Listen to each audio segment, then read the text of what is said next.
Arkadaşlar Şarjah Tenişi Meyhane ile devam edeceğiz. İdin'den Tansavan taraflarımıza kulçuklarına devam edeceğiz. Dedim yenletinli gidim bugün meyhane, ayrılık yadıma düşü cahennemi yatana. Dedim yenletinli gidim bugün meyhane, ayrılık yadıma düşü cahennemi yatana.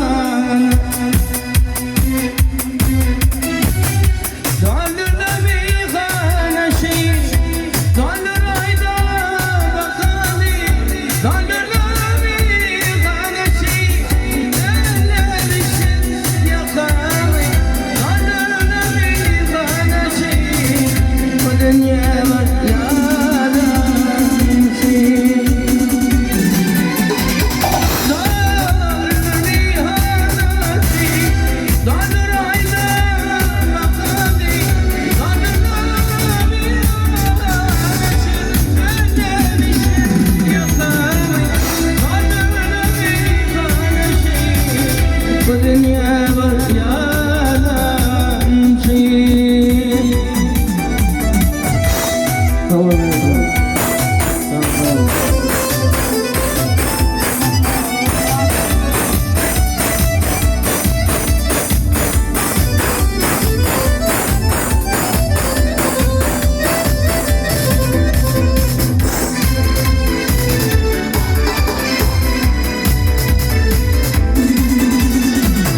Dileyen bardağı durmuş izleyen beni, suyun boyuncan lazım benim dün bari yani.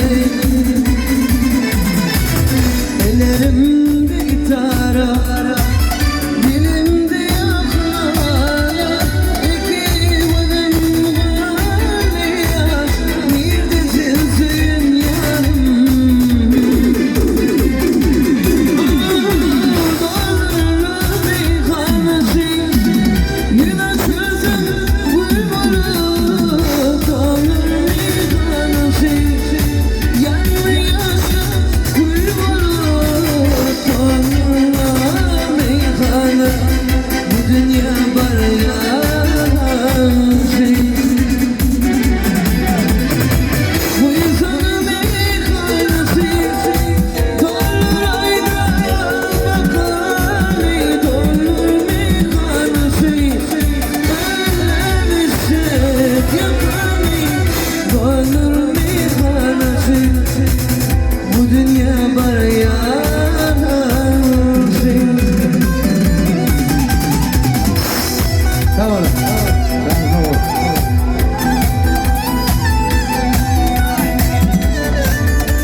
Asarım neredeyim, beni bular hükmedim, yadım koydum kul bollum, kardeşler var ölmedim ben.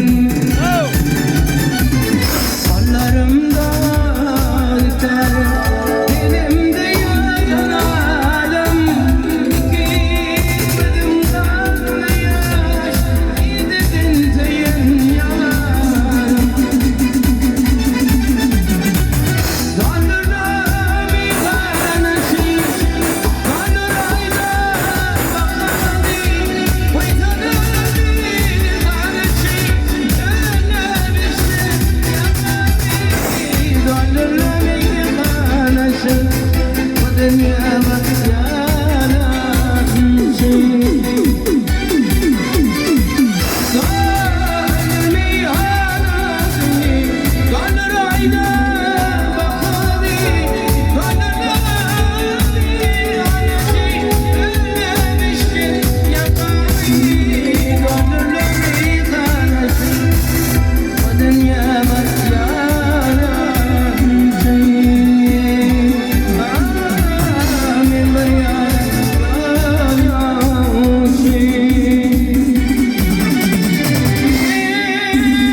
Sağ.